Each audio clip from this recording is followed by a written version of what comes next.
Welcome to a new edition of the Famous Interviews with Joe Dimino. On this episode, we talk with the Mary Poppins of family wellness, Sharon Fillmore. From emergency rooms to holistic conferences, from boardrooms to classrooms, she inspires and empowers people to live a life of joy and happiness through excellent verbal communication. Her over 40 years in healthcare, teaching, and lifestyle coaching have taught her the ability to really converse with and understand each other in paramount and the key to long-lasting, loving relationships. We cover her whole story. Enjoy. Well, it's great to meet you. Where are you coming out of? I'm coming from just outside of Toronto, Ontario, Canada. Okay, yeah. And where are you? I've heard. I'm in Kansas City, Missouri, in the center of America. Oh, yes, that's right. Okay, yeah, now I remember that now. Yeah. Well, you have a wonderful story. You are the Mary Poppins of family wellness. And before we get into the work that you do, I want to ask you, we're coming up on the 4-year anniversary of living through this pandemic. How did you survive the pandemic, and how did it change you? Oh, the pandemic. I don't think anyone truly survived it. I shouldn't say that's not true. So I found the first year of the pandemic was no problem. Honestly, it was everything was business as usual, and we just immediately pivoted to online. My business was designed to be online. My coaching business, that way I could coach all over the world. I didn't have to be in one physical location. And so for me, the first year wasn't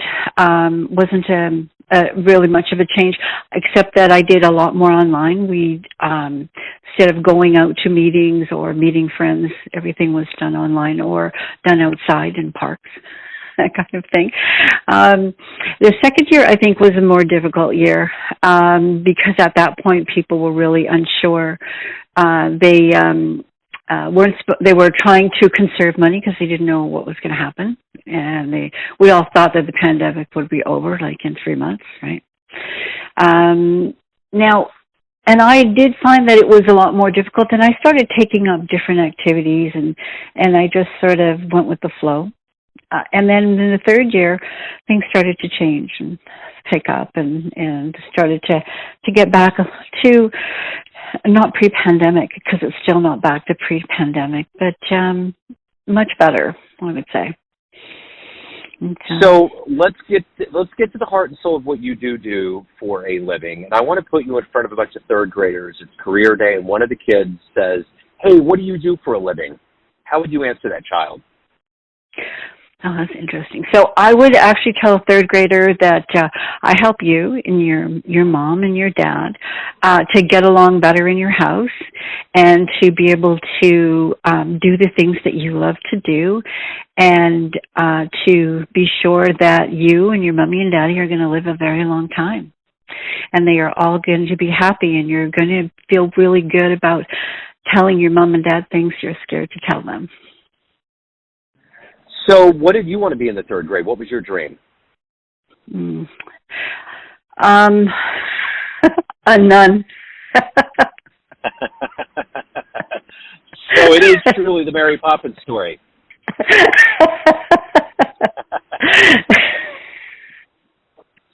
So how did we get to this point? Take me back to your childhood, where you were born and raised. And what were the seeds that were put into you? Because, I mean, this isn't just a job. You're truly helping people and sending good ripples out there. How did you get to this point? How did it happen?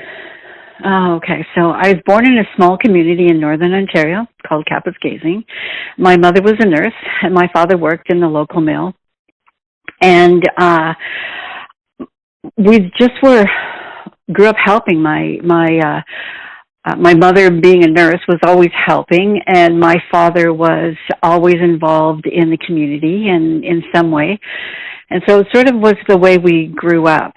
I had 4 brothers, and we were all injured all the time. Somebody was always injured. Then when I finished high school, I became a registered nurse.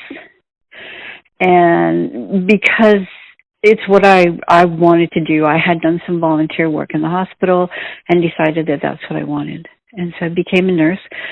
And then I worked in Northern Ontario for a while, and then I moved to California, and I worked in California for about almost 3 years, and moved back to Canada then. And most of my nursing has been in either high-risk areas like ICUs, emerges, and I also have a lot of community experience. And then from there, after I had children, I moved into teaching, and I taught for quite a number of years. And I started taking some self-improvement courses, and one of the courses, there was this woman who was having difficulty, so I was coaching her through answering some of the questions on this questionnaire, and she said, "You're a coach," and I said, "Oh, no, I'm not a coach." And the person running it said, "Oh, you're a coach." So from there, I started to take coaching courses and pivot into coaching, which I absolutely love. I find, it's, as a nurse, you can help a lot of people in many ways, but as a coach, you help not only help people find the best in themselves, you help them to bring it out, you help them to maintain it, you help them to keep growing, and it makes a difference not just in their lives, but all of the people in their life that they affect. So it's another form of healthcare. It's helping, and it's how do I describe it to you without to me, it's really exciting, and I can impact a community this way, not just a person in one family. It's very cool. So you operate as somebody that's inspirational in people's lives. Who is that inspiration for you? Who's been a hero for you in your life that's fueled the way that you've lived? My mother, for one. My mom was this magnificent woman who lived in Northern Ontario, and when she was young, she used to get on these cargo planes and fly up to the James Bay and Hudson's Bay and go into the Inuit communities and help people, like go do wellness checks. She used to go into the backwoods on those old-fashioned skidoos and deliver babies. She was instrumental in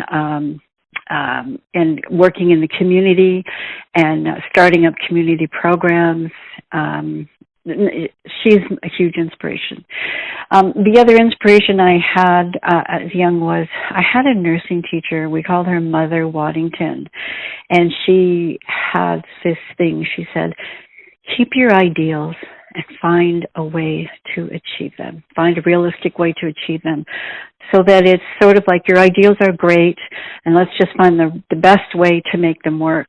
And I think that in my younger years, those were probably the two greatest mentors that I had that probably inspired me to continue on and keep doing the things that I love to do that make a difference in people's lives.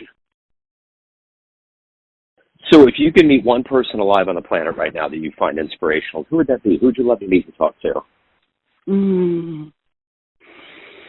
Eleanor Roosevelt.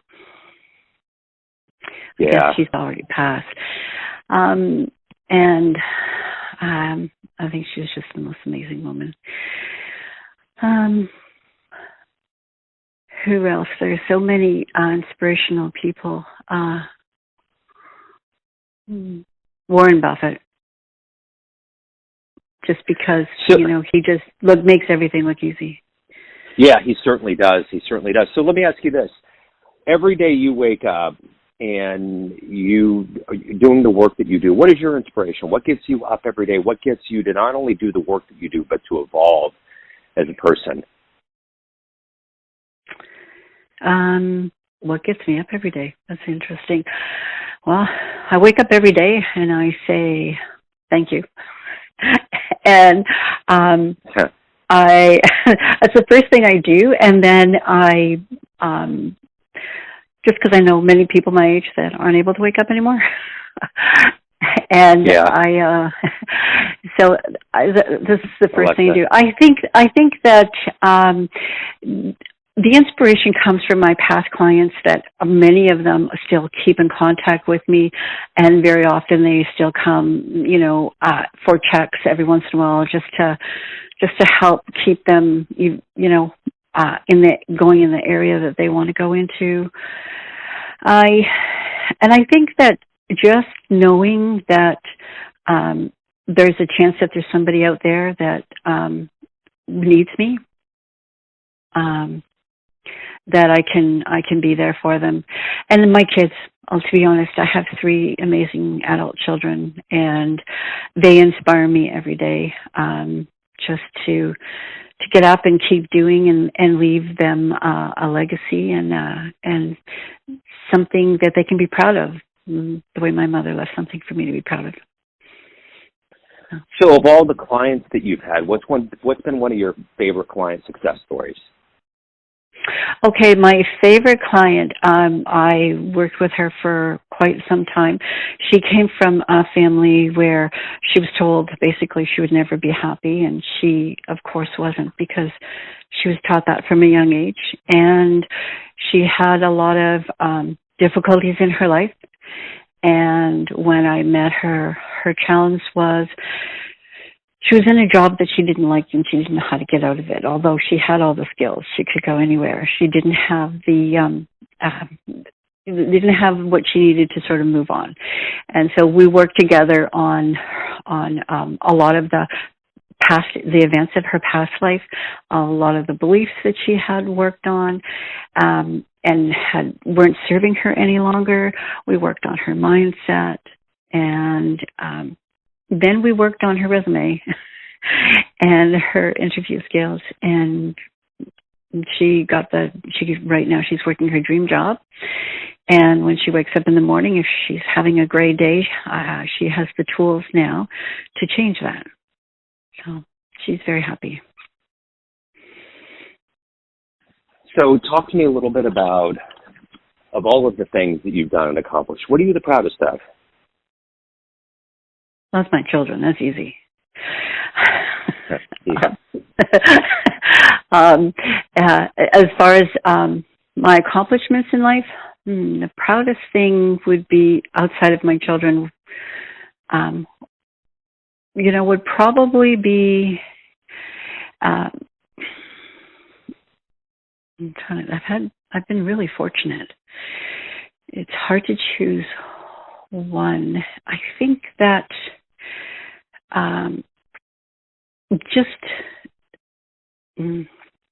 on. I would say making a change. So when I decided to go into coaching, and I started to learn, that was just after a separation, and I was wondering what I was going to do now. And that's really when I took some courses, and I discovered that I was actually a natural coach. And I think that that's probably my proudest moment, when I realized that it was good to pivot, that I didn't have to stay where I was, and that my children were really proud that I had decided to do that. I think that that was it was an interesting time in my life, because everything was changing, and I just sort of said, okay, so what are you going to do next?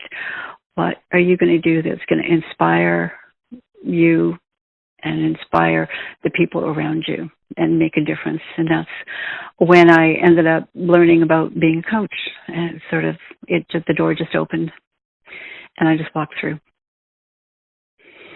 So let's say you have a dream tonight. You run into a 20-year-old version of you, and you could give that young version of you a piece of advice based on the wisdom you've gained in your life.